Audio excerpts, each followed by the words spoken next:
Hi, I'm Syla Swords. Hi, I'm Shawn Swords. Hi, I'm Syla Swords. My family. So my two older sisters played a lot, and growing up, actually played a lot of sports, played hockey, but then kind of just gravitated to basketball. But very much so, just my sisters played. My brother played hockey, but my sisters played basketball. So we had a hoop in the backyard, and it was just kind of something we did as a family. Yeah, that was amazing. I mean, the first time I ever played on the national team was probably the biggest thing that was awesome, made me love basketball, and probably I would say led to my career as a professional player and now as a coach was the Canadian national team. It was everything I did throughout the year was so I could play on the national team in the summer. So it was huge. The Olympic team was actually a bunch of guys that we had played together with in high school, either on club teams or on the provincial team, and so playing with that group of guys at the Olympics was amazing. And then I still get chills now thinking about just the Sydney Olympics. So it shaped my life for sure. That's a good one. Yeah. Tearing up a bit, yeah. Yeah, no, take your time. So fondest memory, probably just, walking into the Olympics, the stadium is amazing. Like there's so many people walking around and cheering for you and just amazing. But I think the qualifying thing was probably the biggest thing. It was in Puerto Rico, against Puerto Rico, not really supposed to win, and really I think only one media member there. I think it might have been Doug Smith, who still does it. He might have been the only media member there.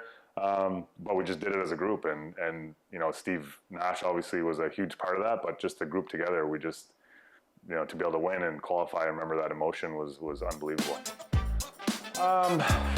It's a good question. The coaching, why did I get into coaching? I think at the end of my playing career, I was kind of trying to look around of what I was going to do, or, what I was built to do, kind of, and I'd never really thought that I was built to do a desk job or work in a company or anything. I never really saw myself as that. And I think as a player, I always thought of myself as a cerebral player, and maybe I can help coach players to do things better than I could actually do them as a player. So I think I kind of naturally led into that, and the opportunity kind of came up for Laurentian University, where I played, and the head coaching position came up while I was still playing overseas, and I think we wanted to raise our kids in Canada. Syla was born in France, but we still knew we really wanted to kind of, come back to Canada a little bit. So the opportunity just kind of came, and I wouldn't say, 20 years later I would still be coaching, but I guess 17, but I definitely knew I would want to, we had a 5-10 year plan of coaching and see what happens from there. And now I can't see myself doing anything else. Yeah, we went to games all the time, just like after our practice, just go straight to the gym. And we loved watching him in his element, and it was really impressive.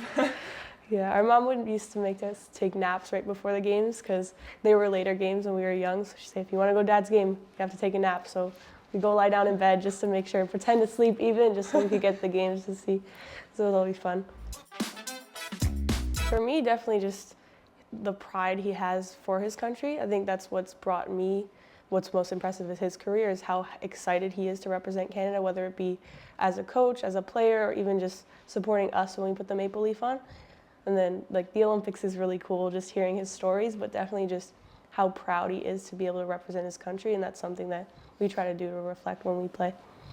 I find really impressive how much he cares about his players, not only just trying to get the job done. He'll go in extra hours with not only us, but his own players, overtime, all that, and it's just really awesome.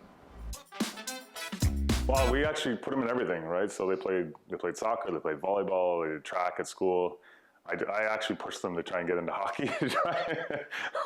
Shelley was happy that they didn't like it, and they didn't really like it at all. So that's why it wasn't like we weren't pushing it on them at all. It was just something, I guess they're just being around and bringing them to the gym and just being around the players and watching them, and that kind of helped a lot. It's awesome. I think any parents has pride watching them, but I just enjoy that they love the game. So, you hope they don't get hurt. That's one thing you always kind of think about, but to share a sport, it's meaningful.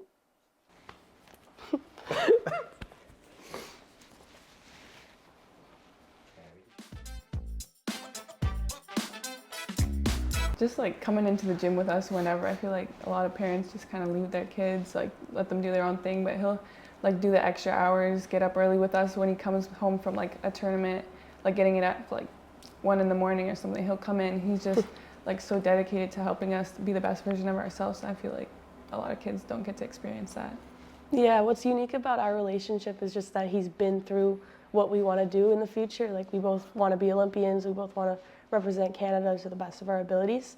So he just understands the game from a player's perspective. Like, he'll never take us to the gym unless we ask.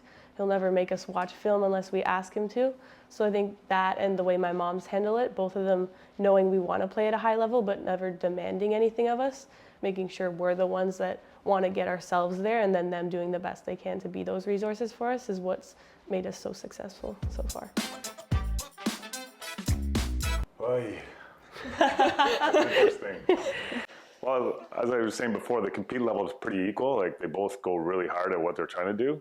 But both of them, their skill sets are like way better than mine ever was. I think my skill set now is better than it was when I played with all the workouts I've been doing over the years. But their skill sets like off the charts. I'd probably say Savi's is a little bit more similar to mine, only because I didn't shoot the ball as consistently as Syla does. I had games where I would shoot pretty well, but not to the level she's done it.